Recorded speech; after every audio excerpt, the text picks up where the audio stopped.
नमस्कार बच्चों, धर्म शिक्षा की कक्षा में आपका स्वागत है। बच्चों, आज हम आर्य समाज के नियम पढ़ेंगे और याद करेंगे। ठीक है। जैसा बच्चों आपको पता ही है कि आर्य समाज के 10 नियम हैं। तो हम आइए पहला नियम पढ़ते हैं और याद करते हैं। पहला नियम है, सब सत्य विद्या और जो पदार्थ विद्या से जाने जाते हैं उन सब का आदि मूल परमेश्वर है।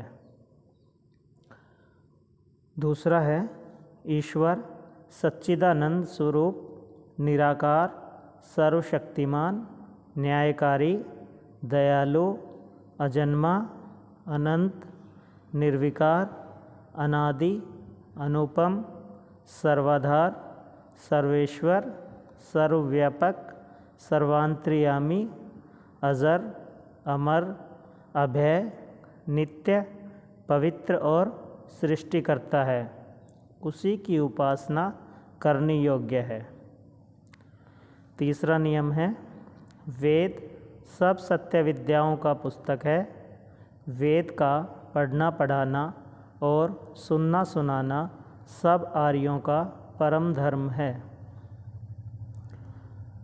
चौथा है, सत्य के ग्रहण करने और असत्य के छोड़ने में सर्वदा उद्यत रहना चाहिए।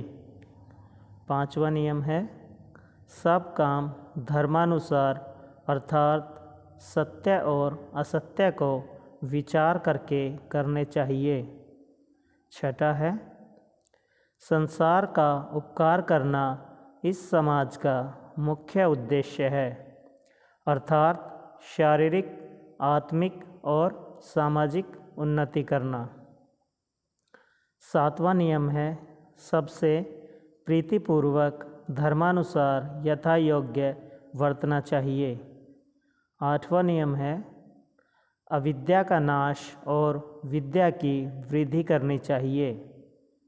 नौवां नियम है, प्रत्येक को अपनी ही उन्नति से संतुष्ट नहीं रहना चाहिए, किंतु सबकी उन्नति में अपनी उन्नति समझनी चाहिए।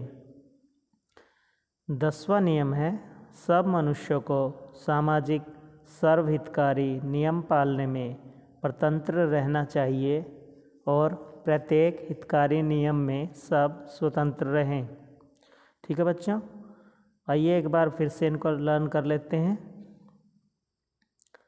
पहला है, सब सत्य विद्या और जो पदार्थ विद्या से जाने जाते हैं उन सब का आदि मूल परमेश्वर है।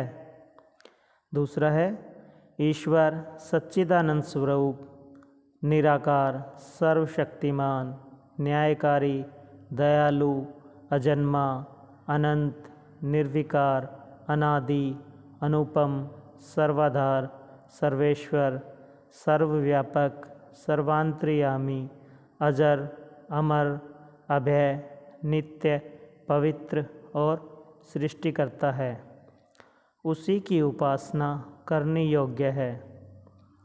तीसरा नियम है, वेद सब सत्य विद्याओं का पुस्तक है। वेद का पढ़ना पढ़ाना और सुनना सुनाना सब आर्यों का परम धर्म है। चौथा है, सत्य के ग्रहण करने और असत्य के छोड़ने में सर्वदा उद्यत रहना चाहिए। ठीक है बच्चों, सत्य को ग्रहण करने और असत्य के छोड़ने में हमेशा आगे रहना चाहिए। पांचवा, सब काम धर्मानुसार अर्थात सत्य और असत्य को विचार करके करने चाहिए। हमें अपने सभी काम सत्य और असत्य को विचार करके करने चाहिए। छठा, संसार का उपकार करना इस समाज का मुख्य उद्देश्य है, अर्थात शारीरिक, आत्मिक और सामाजिक उन्नति करना। किसका? आर्य समाज का। संसार का उपकार करना आर्य समाज का मुख्य उद्देश्य है।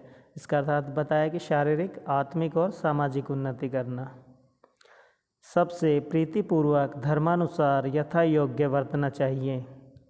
आठवां है, अविद्या का नाश और विद्या की वृद्धि करनी चाहिए। नौवां है, प्रत्येक को अपनी ही उन्नति में संतुष्ट नहीं रहना चाहिए, किंतु सबकी उन्नति में अपनी उन्नति समझनी चाहिए। इसमें भी बताया है बच्चों कि सब प्रत्येक को मतलब हर इंसान को अपनी ही उन्नति से मतलब अपनी ही तरक्की से संतुष्ट नहीं रहना चाहिए, बल्कि सभी की उन्नति सभी की तरक्की को अपनी तरक्की समझनी चाहिए।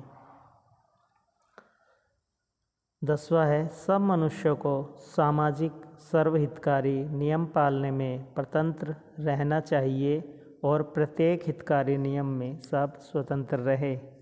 था सभी मनुष्यों को सामाजिक और सर्वहितकारी मतलब सबके हित में नियम जो होते हैं वो पालने में स्वतंत्र रहना चाहिए और प्रत्येक हितकारी नियम में सब स्वतंत्र रहें।